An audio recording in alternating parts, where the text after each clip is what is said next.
ça nous donnerait peut-être l'impression d'une certaine perfection, mais c'est pas ça. Dieu connaît nos cœurs, il connaît nos fautes, il connaît nos imperfections, justement. Mais la Bible nous enseigne, et je bénis Dieu pour ça, c'est le parfait qui est venu dans l'imparfait. Amen, gloire à Dieu. C'est ça, l'effet de la... Je veux dire, le salut, c'est ça, le salut, c'est que nous étions perdus, privés de la gloire de Dieu. Il a plu à Dieu de venir nous sauver. Et le moyen qu'il a utilisé, c'est que son fils Jésus-Christ meure à la croix du Calvaire, qu'il soit ressuscité pour qu'on puisse avoir accès au ciel. C'est le seul moyen que Jésus a trouvé, que Dieu a trouvé. Eh bien, nous voulons le bénir et ce matin, nous voulons vraiment faire sa volonté. Amen. Gloire à Dieu. On va lire un verset de la parole de Dieu, quelques versets ce matin. Je voudrais m'entretenir avec vous sur un thème important. Le premier verset qu'on va lire, c'est dans Marc 8 et verset 22. C'est quelque chose que vous connaissez, un verset que vous connaissez, une histoire que vous connaissez. Un aveugle, guéri par Jésus. Cet aveugle habitait dans un petit village qui s'appelle Bethsaïda. Et on va parler de ce village. Alors on va lire ensemble ce verset. Il se rendit à Bethsaïda, on amena vers Jésus un aveugle, qu'on le pria de le toucher. Il prit l'aveugle par la main et le conduisit hors du village. Amen. Dans le verset 26, bien sûr, Jésus avait guéri cet aveugle. Je le passe un petit peu parce que ce n'est pas le thème de ce matin. Eh bien, regardez, dans le verset 26, il dit que Jésus, une fois qu'il avait guéri, il va le dire, il le renvoya dans sa maison en disant, n'entre pas au village. Amen. Gloire à Dieu. Nous prions au Seigneur ensemble et on demande à Dieu qu'il puisse trouver le chemin dans nos cœurs ce matin. Seigneur, à toi soit la gloire, nous voulons ensemble te célébrer, te bénir. Te prions, Seigneur, de bénir nos cœurs ce matin devant ta parole. Nous voulons être vrais et nous voulons aussi nous trouver, Seigneur, dans les situations que tu voudrais, Seigneur. Crée en nous ce vouloir et le faire. Crée en nous, Seigneur, un cœur ouvert à l'évangile, ouvert à la volonté de Dieu. Seigneur, permets-nous de nous humilier, permets-nous, Seigneur, de chercher vraiment de tout notre cœur ta volonté. Que ce matin ne soit pas, Seigneur, une réunion, simplement un moment de partage avec toi superficiel. Il y en a, Seigneur, pour ma part, je ne veux pas être superficiel, mais nous voulons être profonds. Nous voulons peser nos mots, nous voulons, Seigneur, peser les mots de Dieu dans nos cœurs et les faire valoir. À toi soit la gloire. Amen. Gloire à Dieu. Eh bien, le thème de ce matin, parce qu'on a l'habitude de donner des thèmes dans les messages, voilà. Eh bien, ça veut dire, le thème que je pourrais placer, c'est celui-ci, c'est sortir de Bethsaïda. Sortir de Bethsaïda. On le voit dans la parole de Dieu, dans cette histoire, justement. Il est parlé de cet aveugle qu'on a amené à Jésus et qui se trouvait à Bethsaïda. Jésus prit l'aveugle par la main et le conduisit hors du village. S'il vous plaît, les enfants, essayez de les tenir parce que ce n'est pas possible, ou sinon on pourrait passer à côté de la parole de Dieu, ce serait dommage. Eh bien, regardez, il est dit qu'il prit l'aveugle par la main et le conduisit hors du village. Et c'est après qu'il est sorti du village que Jésus opère le miracle. Dans le verset 26, dans cette histoire, il est dit qu'il va recommander à cet aveugle d'aller chez lui et de ne pas rentrer dans le village. C'est important. Voyez-vous que je voudrais attirer votre attention sur les recommandations, ce que Jésus va recommander à cet aveugle. Il fait le miracle en dehors de Bethsaïda et en plus, il va le recommander de ne pas rentrer dans Bethsaïda. On pourrait voir ensemble, réellement, pourquoi Jésus prend le soin de dire à cet aveugle de ne pas rentrer dans le village ou de sortir justement de ce village de Bethsaïda. Eh bien, regardez ce que Jésus va dire sur ce village. Dans Matthieu 11 et verset 21, on va voir le verset affiché. Eh bien, regardez ce qu'il dit. Malheur à toi, Chorazim, malheur à toi, un autre village qui était à côté de Bethsaïda, malheur à toi, Bethsaïda, car si les miracles qui ont été faits au milieu de vous avaient été faits dans Tyr et Sidon, il y a longtemps qu'elle serait repentie. Amen. Tyr et Sidon, c'était deux villages, c'était deux villes, si vous préférez, qui étaient dans le nord de la Syrie, qui étaient en dehors de la Palestine. Et Jésus va prendre justement comme comparaison ces deux villes pour vous dire eh bien, que, bien sûr, en Tyr et en Sidon, rien ne s'est fait, aucun miracle. Et il va dire que Bethsaïda, au contraire, elle a vu des miracles accomplis. Elle a vu que la main de Dieu agissait. Et même si ils ont vu ces miracles, ce n'est pas pour cela qu'ils sont venus à la repentance. Vous voyez? Malheur à toi, Bethsaïda, parce que tu as vu les miracles et tu n'es pas passé par la repentance. Tu n'es pas passé, eh bien, à te repentir et bien sûr à reconnaître Jésus. Je veux dire, eh bien, c'est ce verset qui m'a interpellé, c'est celui-ci. En parlant justement de Bethsaïda, qu'est-ce que Dieu reproche à Bethsaïda? Et c'est ce qu'on va voir ce matin. Il y a besoin de sortir de Bethsaïda. Pourquoi? Parce que nous voulons être bénis. Amen. Et on va voir encore ce matin, être béni, ça ne veut pas simplement vivre que sous le miracle de Dieu. Souvent, il y a une mauvaise interprétation dans les chrétiens en disant « je suis béni parce que Dieu a répondu à ma prière, parce que Dieu m'a donné le miracle. Alors je suis béni, je suis dans la volonté de Dieu. » Mais vous allez voir encore ce matin et que Dieu nous conduise que rester à Bethsaïda, voir que des miracles, voir que la main de Dieu agit, n'est pas une preuve pour nous que nous sommes dans la volonté de Dieu. Regardez, quels sont les miracles qui ont été faits à Bethsaïda? Beaucoup de miracles. On a vu cet aveugle, Matthieu 8 et verset 22, il parle de cet aveugle. Il est parlé aussi dans Luc 9 et verset 13. Il est parlé de la multiplication des pains. Elle a été faite dans la contrée de Bethsaïda. Ils ont vu, ils ont assisté, ils ont été témoins de la multiplication des pains. Alors comment définir ce miracle? Comment définir un miracle? Qu'est-ce que c'est la définition réellement des miracles? Regardez, un miracle c'est un signe d'une intervention de Dieu destinée à prouver l'affirmation de la parole de Dieu annoncée et qui produit une conviction spontanée sous l'effet des circonstances, tandis que la foi en la parole de Dieu donne la vie éternelle. Un miracle ne donne pas la vie éternelle. Le miracle, c'est simplement, c'est une preuve de la parole de Dieu. Le miracle est justement là pour prouver ce que vous avez entendu. C'est prouver le message de l'évangile. Quand le message de l'évangile est prêché, eh bien, il est souvent accompagné de miracles ou de prodiges. Parce que Dieu voudrait, eh bien, attester sa parole. Il atteste avec des miracles et des prodiges. Mais le miracle en lui-même vous donne tout simplement une conviction spontanée. De dire, waouh! C'est ça le miracle. Quand on voit un miracle, on a une conviction spontanée et on est quelque part émerveillé. On dit, waouh, le miracle. Mais après, ce qui donne la foi, ce n'est pas le miracle. Ce qui donne la foi, c'est de croire que Dieu existe. C'est de croire à la parole de Dieu. Et ainsi, Dieu nous donne la vie éternelle. Le miracle ne donne pas la vie éternelle. Est-ce que quelqu'un qui est sauvé, est-ce que quelqu'un qui est guéri d'un cancer a la vie éternelle? Répondez-moi. Est-ce que quelqu'un qui a été guéri d'un cancer et qui s'est converti à l'évangile et qui a la foi en Jésus a la vie éternelle? Vous voyez, dans la parole de Dieu, il est bien noté quand Jésus va annoncer à ses disciples, aller par tout le monde et prêcher la bonne nouvelle à toute la création. Et il va dire, voici les miracles qui accompagneront ceux qui auront cru. La parole de Dieu est la première chose annoncée. Jésus n'a pas dit, allez, imposez les mains aux malades, ils seront guéris, et ensuite vous leur parlez de moi, vous leur parlez de Jésus, vous annoncez la parole. Non, il y a un ordre chronologique de la parole du Seigneur, c'est celui-ci. On vous annonce l'évangile, vous prêchez en mon nom, et bien ensuite, vous prierez pour les malades, et les malades seront guéris. Mais d'abord, il y a un besoin de croire dans la parole de Dieu.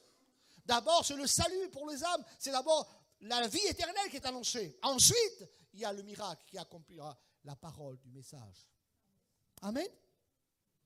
La bonne nouvelle prêchée, ensuite le miracle accompli, tous ceux qui auront cru. Amen. Gloire à Dieu.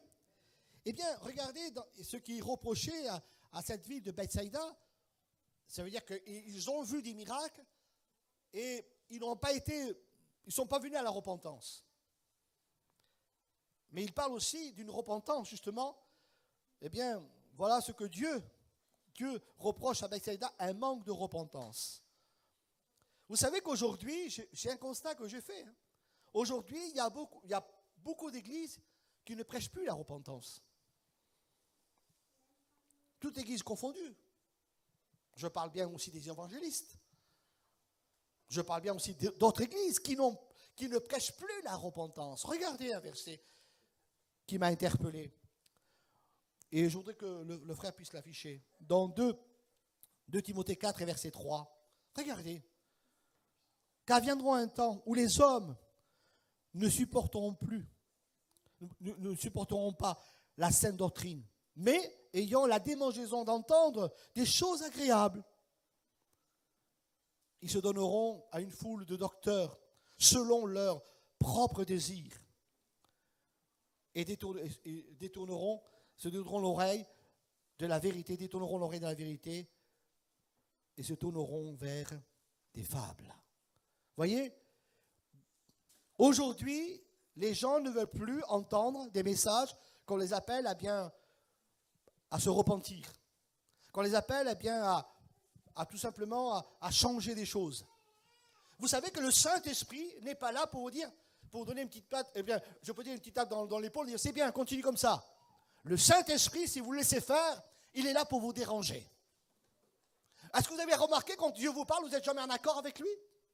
C'est souvent parce que Dieu voudrait installer des choses dans votre cœur qui s'appellent la volonté de Dieu.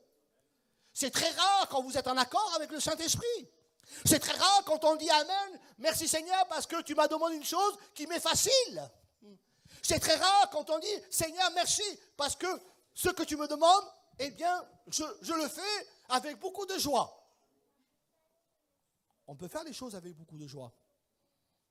Mais souvent notre corps, notre mentalité, notre volonté est totalement en désaccord avec ce que Dieu nous demande. Amen. Il y a cette mentalité de Bethsaïda en nous. Est-ce que vous comprenez maintenant? Dieu voudrait qu'on sorte de Bethsaïda parce que Dieu veut installer dans nos vies sa volonté. Bethsaïda, elle veut que voir. Bethsaïda, elle veut être épatée. Bethsaïda, c'est beau, c'est merveilleux, alléluia. Bethsaïda, c'est ceux qui chantent comme ça toute la journée. Gloire à Dieu, alléluia, merci Seigneur. C'est ça Bethsaïda. C'est pas vrai, Bethsaïda.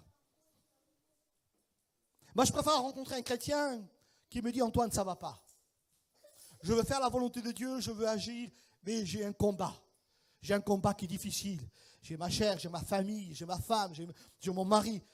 Prie avec moi. Je préfère quelqu'un comme ça. Ou quelqu'un qui me dit gloire à Dieu, alléluia, tout va bien. Et à la maison, c'est la guerre.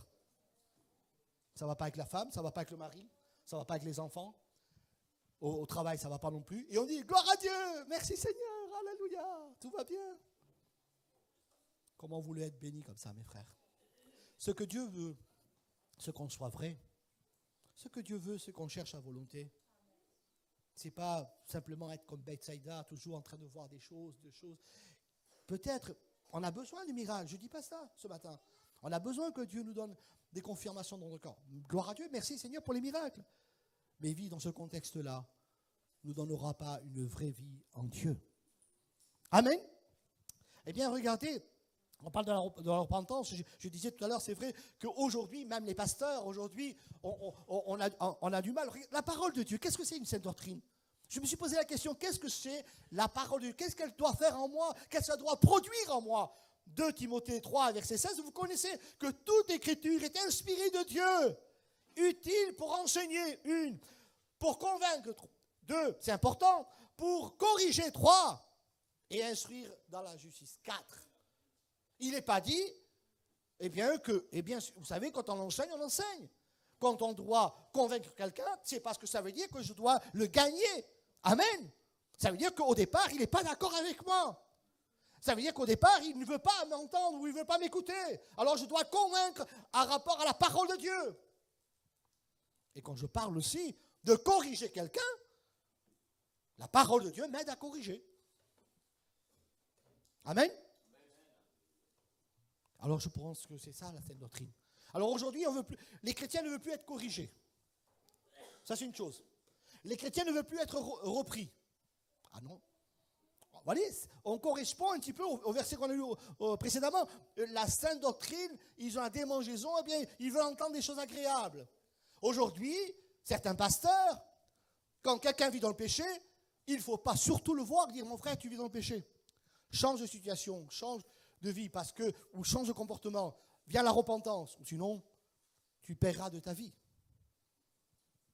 À l'époque, quand je me suis converti, beaucoup de serviteurs de Dieu prêchaient encore la repentance et le salut. Et on mettait en garde celui qui vivait dans le péché. Aujourd'hui, on a peur de dire les vérités bibliques. Aujourd'hui, on a peur de reprendre des chrétiens. Aujourd'hui, on a peur de dire la vérité parce que le chrétien risquerait de partir.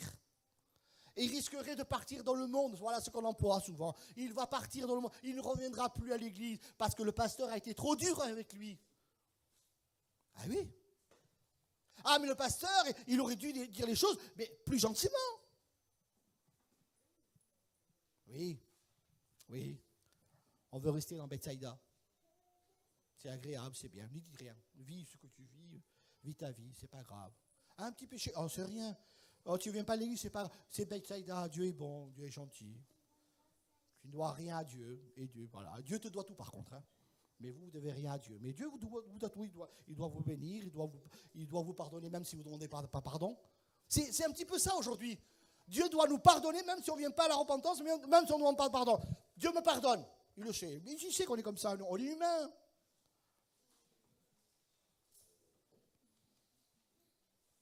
Sortir de Bethsaïda, c'est se rendre compte. Sortir de Bethsaïda, c'est dire, Seigneur, je veux ta volonté dans mon cœur. Je ne veux plus vivre dans le faux semblant. Je ne veux plus vivre dans les choses comme ça, Seigneur. Mais j'ai besoin de vérité dans mon cœur. Amen. On continue? Gloire à Dieu. Eh bien, regardez, il y a aussi ce qui m'a interpellé dans ce message, c'est que Bethsaïda, il y a 3 disciples qui viennent de cette ville de Bethsaïda. 3 disciples. Il y a, alors on va lire le verset si vous voulez, dans Jean 1, verset 44, il y a Philippe, était de Bethsaïda, André et Pierre. 3 disciples qui étaient de Bethsaïda. Eh bien, ce que je voudrais voir avec vous ce matin aussi, pourquoi Bethsaïda est noté comme ça. Alors, on va regarder un petit peu ces 3 caractères de ces 3 disciples de Bethsaïda. Parce qu'on va regarder ensemble, et c'est important, ils ont une attitude qui vient de Bethsaïda, ces 3 disciples. Et on va le voir ensemble dans 3 attitudes qui pourraient nous interpeller et réfléchir. Par exemple, prenez Philippe. Philippe, c'est lui qui va rencontrer Nathanaël, et il va lui dire, justement pour lui dire qu'ils ont trouvé le Messie, dans Jean 1, verset 46, il va dire, on a trouvé le Messie, viens avec moi. Et bien sûr, Nathanaël, il va dire, non, mais il n'y a rien de bon qui est sorti de Nazareth. Et Philippe lui dira, regardez, Philippe va lui dire, Philippe lui répond, viens et vois. Viens et vois. Ah, vous voyez, il a en lui des propos, il tient des propos, ou un comportement, si vous préférez, de Bethsaïda. Il ne lui a pas dit, viens et entends. Viens ou écoute. Mais viens et vois. Comme si il y a au fond de lui encore ce besoin de voir. Comme si que certains chrétiens vivent encore dans le besoin de voir Dieu agir, ou Dieu bénir, ou Dieu faire. Ils ont besoin de voir. Rappelez-vous de la parole de Dieu. Regardez ce que Dieu dit dans 2 Corinthiens 5 et verset 7. Car nous marchons par la foi et non par la vue. Amen. Un verset que vous devez apprendre par cœur, le souligner dans vos Bibles.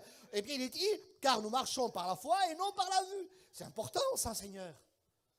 Et Philippe va essayer d'attraper Nathanaël ou d'amener Nathanaël vers Jésus en disant, viens et vois. Vous voyez, il y a encore cette mentalité de Bethsaïda. Philippe vient de Bethsaïda.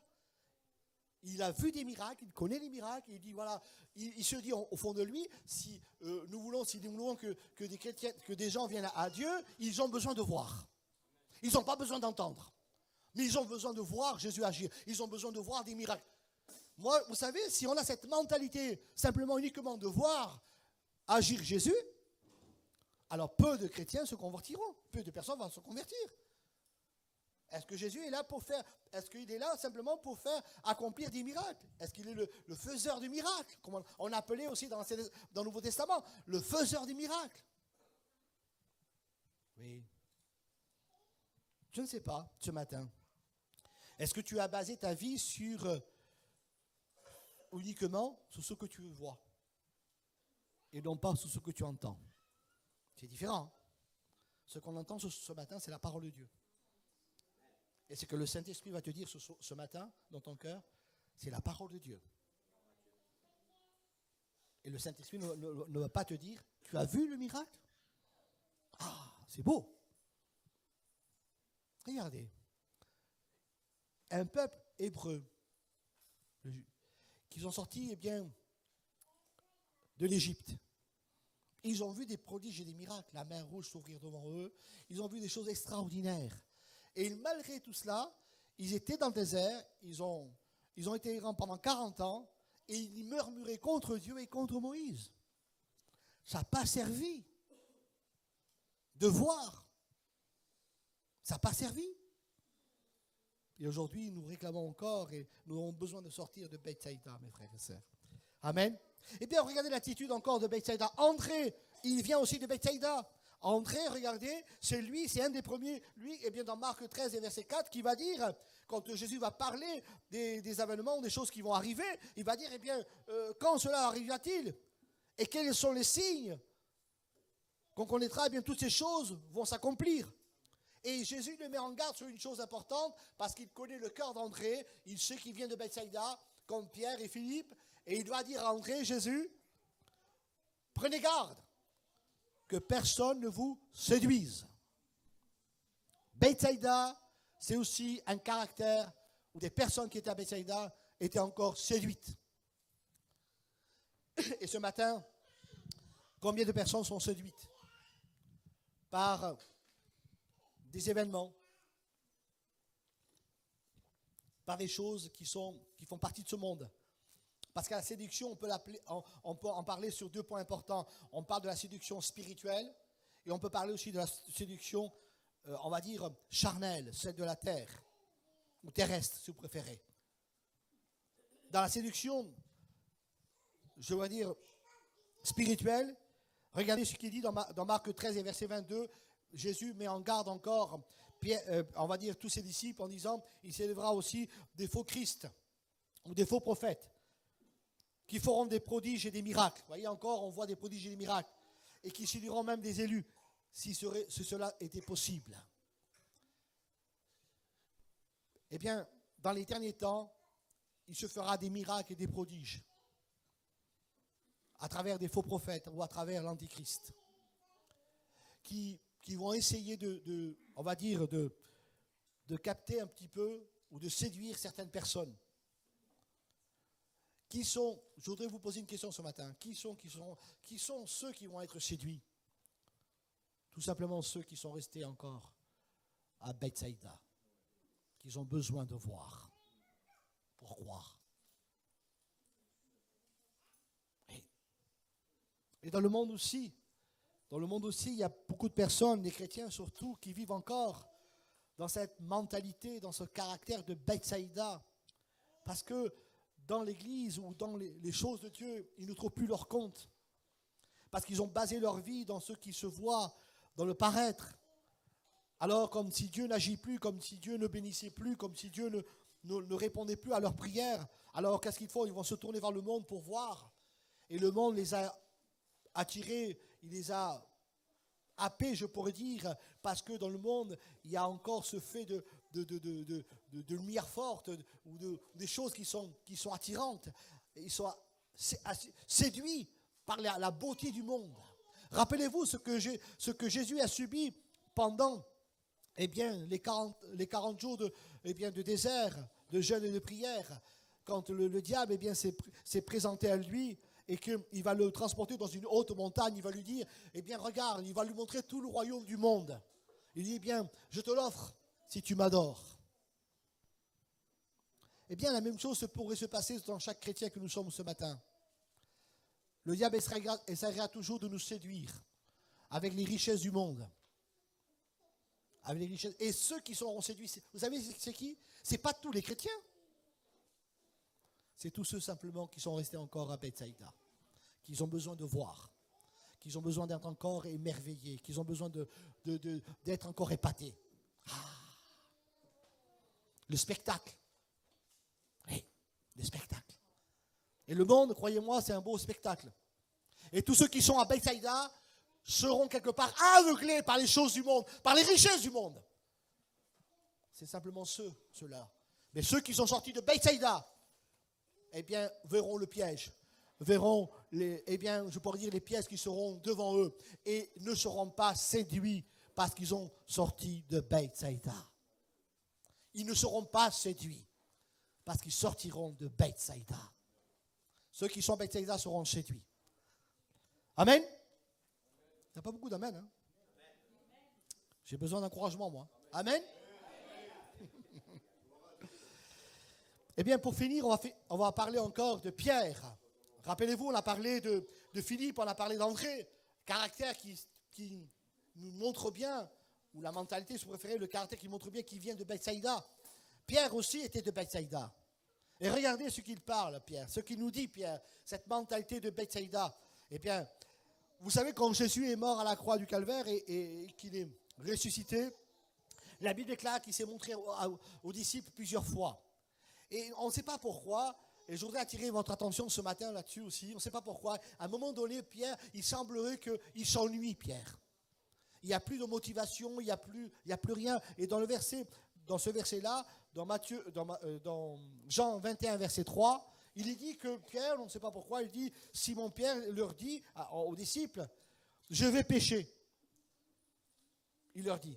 Et certains disciples vont dire, mais nous aussi, on va avec toi. Ils sortirent, ils montèrent dans une barque, et cette nuit-là, ils ne prirent rien. Amen. Vous savez, c'est important ça.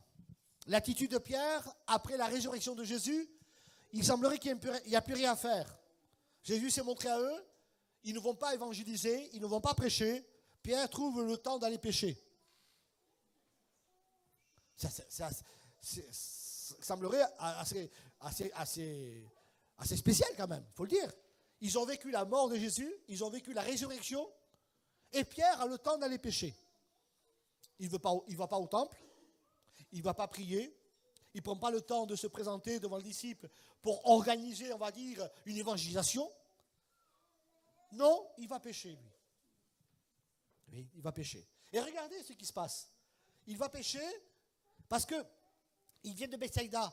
Vous savez ce que ça veut dire, Bethsaïda? La traduction en grec, ça veut dire maison de pêcheurs.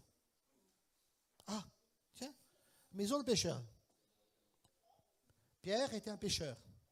Philippe aussi, André aussi. Maison de pêcheurs. Un petit village qui se trouvait au rivage du lac de Génézareth. C'était maison de pêcheurs. Et c'est pour ça que quelque part, ça m'a interpellé parce que, regardez, alors, Philippe, il semblerait que Pierre s'ennuie un petit peu après la résurrection, après le miracle de Jésus, il s'ennuie un petit peu et il retourne. Il était sorti. Tant qu'il était avec Jésus, tant qu'il vivait avec Jésus, il était sorti de Bethsaïda. Mais là, parce qu'il va pêcher, il revient à son premier métier. Il revient à Bethsaïda. Il garde en lui cette mentalité, ce caractère de Bethsaïda. Il va pêcher. Est-ce que vous comprenez? Amen. Il va pêcher. Et faites exprès, ils ont pêché toute la nuit, ils n'ont rien pris. Vous savez ce qui peut se passer, mes frères et sœurs? Ceux qui sont à Bethsaïda, écoutez-moi bien, ceux qui restent à Bethsaïda dans l'espoir de recevoir quelque chose ou dans l'espoir de voir encore des miracles, faites exprès, ils ne verront plus rien. Et oui. Si nous ne voulons pas sortir de Bethsaïda, les miracles que tu as vus, si tu continues à rester dans Bethsaïda parce que tu ne veux pas sortir pour assister encore à des miracles, eh bien faites exprès, Dieu n'enverra aucun miracle sur ta vie. Est-ce que vous l'avez compris? Je le répète si vous voulez. C'est ce qui s'est passé pour Pierre. Pierre est retourné dans sa barque. Il est retourné à Bethsaïda. Tant qu'il était avec Jésus, il est sorti de Bethsaïda. Mais là, il retourne à Bethsaïda. Faites exprès, il n'a plus rien. Pas de poisson. Oui. pas de poisson. Alors il est important de sortir de Bethsaïda. Amen. Pour que la volonté de Dieu se fasse. Regardez, alors Jésus vient le rencontrer. Ça me plaît ça. Amen. Je bénis Dieu ce matin. Jésus vient le rencontrer. Il dit, Pierre, donne-moi quelque chose à manger. Pierre dit, on n'a rien. Ah, on n'a rien? Oui, on a péché toute la nuit, Seigneur, et on n'a rien pris. Allez, Pierre, je vais te donner la bonne méthode. Amen. C'est bénissant ça, Seigneur. Qu'on a tout essayé. Vous savez, Pierre, il a tout essayé. Il a dû avoir des soucis terribles dans la nuit. Il a jeté le filet à droite, à gauche. Il a jeté le filet devant, derrière la barre. Ils ont entendu les heures. Ils ont fait le rivage, on va dire le lac de long en large, les coins préférés de Pierre. Ils ont tout fait, ils ont tout essayé. Ça ne marche pas. Quand on reste à Bethsaïda, on peut tout essayer, ça ne marchera pas. Regardez, Jésus vient et dit, Pierre, dans Jean 21, verset 6, il dit, Pierre, jetez vos filets du côté droit de la barque. Sur ta parole, Seigneur, je le fais. Ah, ça change tout, ça. Amen. Eh bien, ça, c'est aussi une mentalité. Hein? Alors, je voudrais m'arrêter, j'ai encore quelques versets, je vais très vite. Pourquoi alors, quand je te lui dis de jeter ses filets sur la droite, sur ta parole, je fais, ça marche. Parce que Pierre est sorti de Bethsaïda. Il se met sous la direction de Dieu. Amen. Il a tout essayé, il a tout fait, ça ne fonctionne pas. Alors ce matin, quels sont, pour nous, quel est le message, je pourrais dire ce matin, en sortant de Bethsaïda? Pourquoi, Seigneur, regarde, sur le domaine de l'évangélisation, c'est important l'évangélisation. Regardez, surtout Dieu, dans Luc 22, verset 35,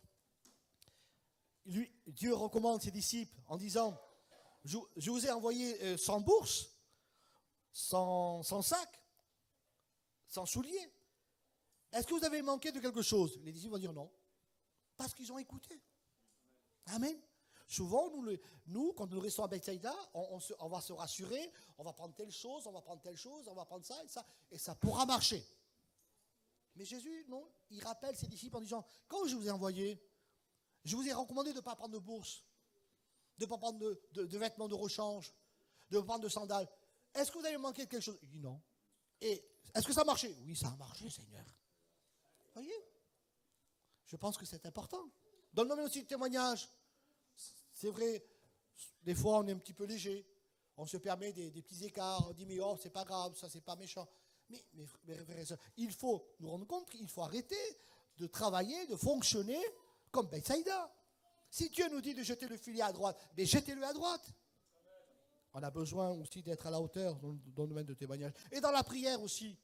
Il y a trop de personnes qui prient, je pourrais dire, de la manière de Bethsaïda. Matthieu 6 et verset 7, Dieu nous dit, en priant, ne multipliez pas les vaines paroles, comme le font les païens. Ils s'imaginent qu'à force de paroles, ils vont être exaucés. C'est la méthode de Bethsaïda, ça.